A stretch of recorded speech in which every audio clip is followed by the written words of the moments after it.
जो मुस्कुरा रहा है उसे दर्द ने पाला होगा, जो चल रहा है उसके पाँव में छाला होगा। बिना संघर्ष के इंसान चमक नहीं सकता, जो जलेगा उसी दिए में उजाला होगा। संघर्ष क्यों बचे संघर्ष से? संघर्ष ही तो जीवन की आत्मा है। जितना कठिन संघर्ष होगा उतनी ही शानदार जीत होगी। एक बार एक किसान भगवान से बहुत ही नाराज हो गया। किसान बहुत मेहनती था, बहुत मेहनत से वह खेतों में अनाज उगाता, उसकी देखभाल करता, पर अक्सर उसकी फसल खराब हो जाती। कभी सूखा पड़ जाता, कभी बाढ़ आ जाती, कभी तेज धूप, कभी आंधी, कोई न कोई कारण बन ही जाता कि उसकी फसल खराब हो जाती। एक दिन वह किसान गुस्से में आसमान की ओर देखकर भगवान से कहा, हे ईश्वर, आपको लोग सर्वज्ञता मानते हैं कि आप सब जानते हैं, कहते हैं कि आपके इच्छा के बिना एक भी पत्ता नहीं हिलता, पर मुझे तो लगता है कि आप छोटी सी छोटी बात भी नहीं जानते। आपको तो ये भी नहीं पता कि खेतीबाड़ी कैसे करते हैं। अगर आप जानते होते तो हर समय जो बाढ़, आंधी और तूफान आते हैं वो कभी नहीं आते। आप नहीं जानते कि कितना नुकसान उठाना पड़ता है हम किसानों को। यदि आप मेरे हाथ में यह शक्ति दे दे कि जैसा मैं चाहूँ वैसा मैं मौसम कर दूं, फिर आप देखना मैं अन्य के भंडार लगा दूंगा।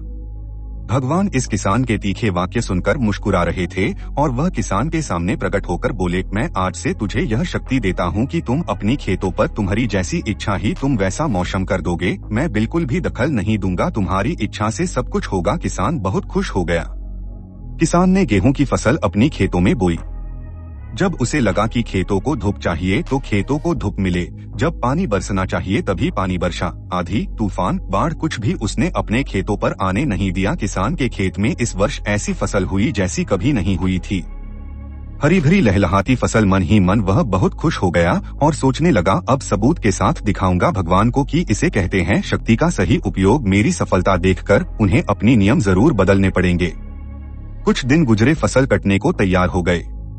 किसान बहुत उत्सुकता के साथ फसल को काटने लगा, पर जैसे ही उसकी नजर गेहूं की बालियों पर गया तो उसने अपना सिर पीट लिया और वह रोने चिल्लाने लगा। गेहूं की एक भी बाली के अंदर गेहूं का दाना नहीं था, सारी बालियां अंदर से खाली थी।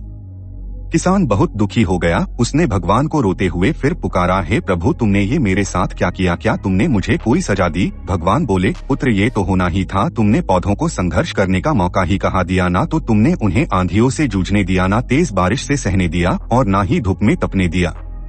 एक भी चुनौती का सामना तुमने उन्हें नहीं करने दिया, इसीलिए सारे पौधे अंदर से खोखले रह गए। जब आंधी, तूफान, तेज बारिश और धूप पड़ती है तभी ये पौधा अपने अस्तित्व को बचाने के लिए संघर्ष करते हैं और इसी संघर्ष से एक बल पैदा होता है जिसमें शक्ति होती है, ऊर्जा होती है। और यही ऊर्जा पूर्ति तेरे गेहूं के दानों की तरह जो नहीं फूटी, तूने उन्हें कठिन परिस्थितियों से गुजरने ही नहीं दिया जहां उनके अस्तित्व का जन्म होता। सारे बालियां इसीलिए खाली है, इसमें एक भी गेहूं का दाना इसलिए नहीं है क्योंकि तुमने अपने पौधों को संघर्ष कराया ही नहीं।